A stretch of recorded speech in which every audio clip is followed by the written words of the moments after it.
Hello everybody, welcome to the Canadian Shield. My name is Sterling. I'm your host.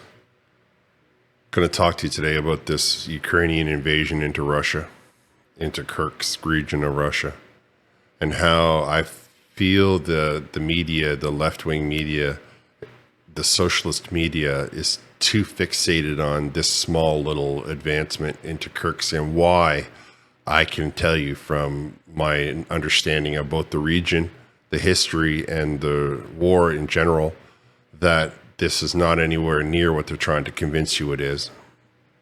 Further, I have to wonder why the Canadian media is allowing the Liberal Party to hide, duck, and weave.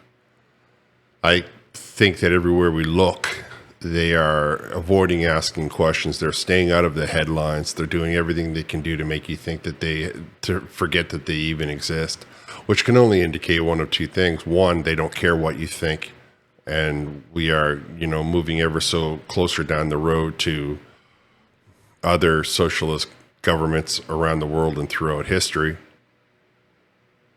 The other option, of course, is that they're hoping that you'll forget that your life is in such a bad way.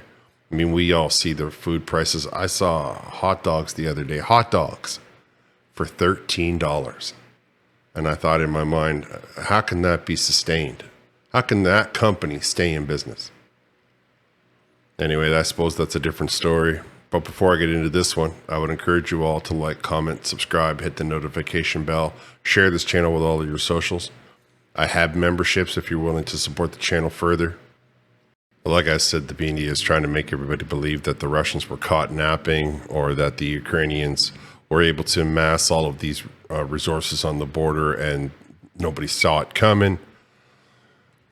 I'm just going to let you listen to this report, and then I'll tell you exactly my opinion on the matter. Ottawa has committed more than $4 billion in military aid to Ukraine since the war began. And as the Ukrainian military presses into Russia, it appears some Canadian weapons are on the front lines. Heather, Canadian officials confirm all of the weapons and equipment donated to Ukraine can be used by their troops on Russian soil. That Rochelle from Canada. A CNN reporter spots what he believes is a Canadian-donated patrol vehicle crossing into Russia. The Department of National Defense wouldn't verify that video, but in a statement, a spokesperson said Canada places no geographic restrictions on the use of military equipment that we donate to Ukraine. I think it's the right thing for Canada. Military analyst David Perry calls this a pragmatic approach, considering Ukraine has been asking allies to allow long-range missile strikes into Russia, which has been tying at least one, if not 1.5, of the Ukrainian arms behind their back, because they haven't been able to push into Russian territory and go after some of their air bases where they're launching long-range strikes from. Canada has committed $4 billion worth of military equipment to Ukraine through the year 2029. It includes battle tanks, armored combat support vehicles, M777 howitzers, and ammunition. Other allies are doing the same. Still, Russia is pushing back. The Russian news agency says Russian forces have destroyed Ukrainian units armed with weapons from NATO countries in the Kirks region. Okay, so you saw that, and you heard that.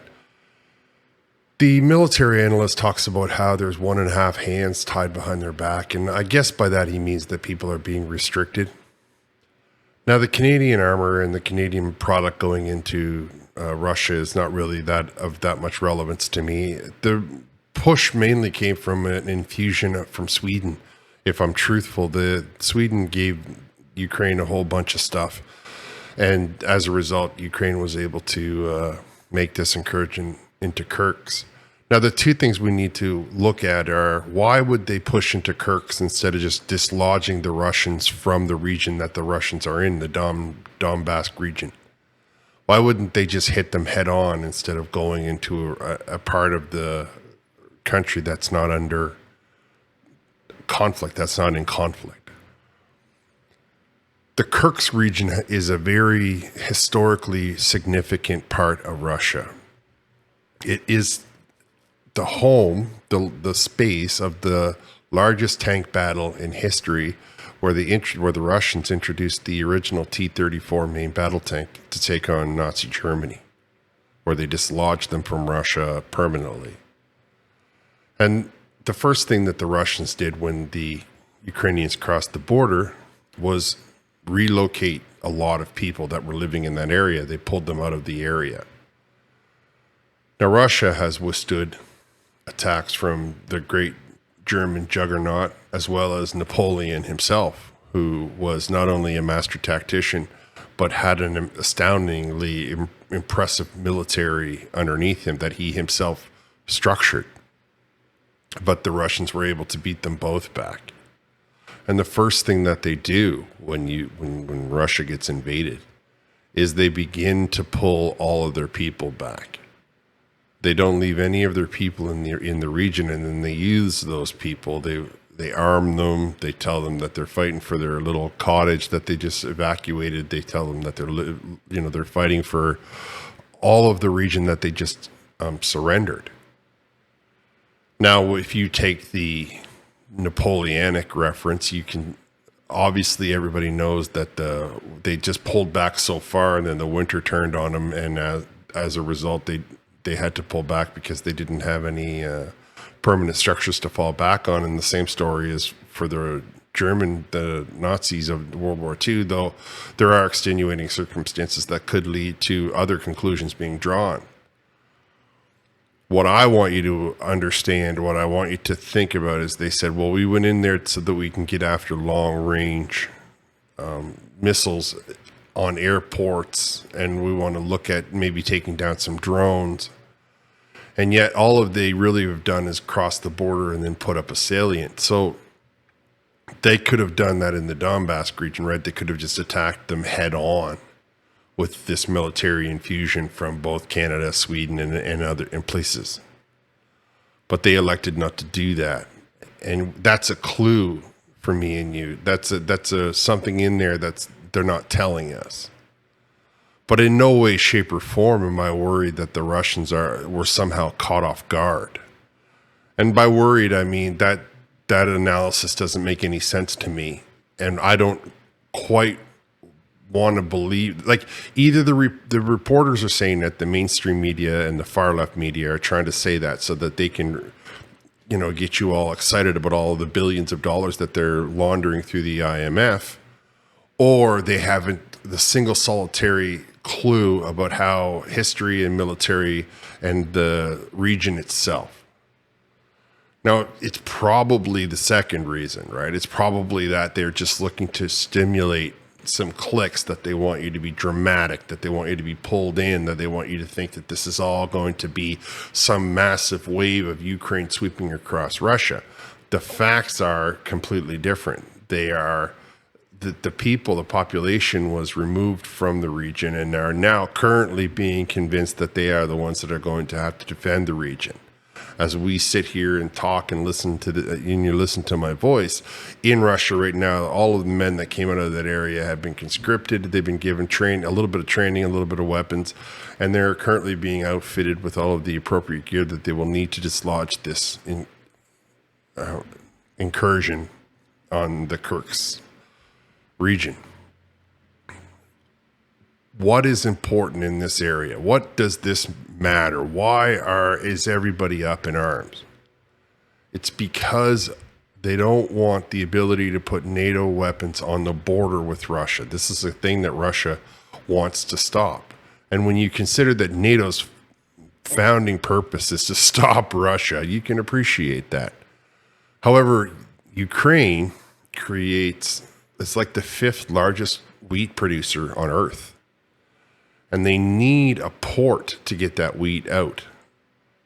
There are countries in Africa that are 100% supplied by the grain that comes out of Ukraine.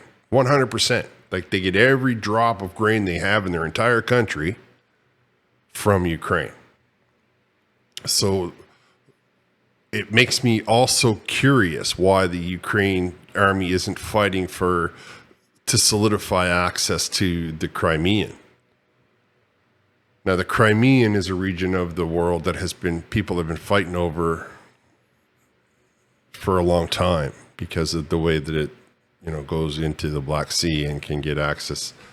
It's just a very important body of water, and Europeans have been fighting over it since, before written history, I'm sure. So that's what my analysis on this current incursion, that it's just a smokescreen, something designed to make you think that there's excitement and that there's movement. But we would see a head-on attack if there was really something of that significance. I think that they looked at it and they said they don't really have a lot of guns over there, so let's go there and see if we can't renew the vigor of these countries to get the population once again behind dumping billions of dollars into this part of the world. I, for one, I think that there's too many Canadians doing without for us to be worrying about what the Ukrainians are doing. I'm sorry, it's just the way that it is. Like, you should just settle the region. You should sign the peace treaty, make sure you get an open line to the Crimean Sea and stop fighting. Everybody can put your weapons down and then the problems are solved. But nobody's asking me my opinion, so I'll just give it to you. I'm going to wrap here. I want to thank you all for listening. I'll talk to you next time.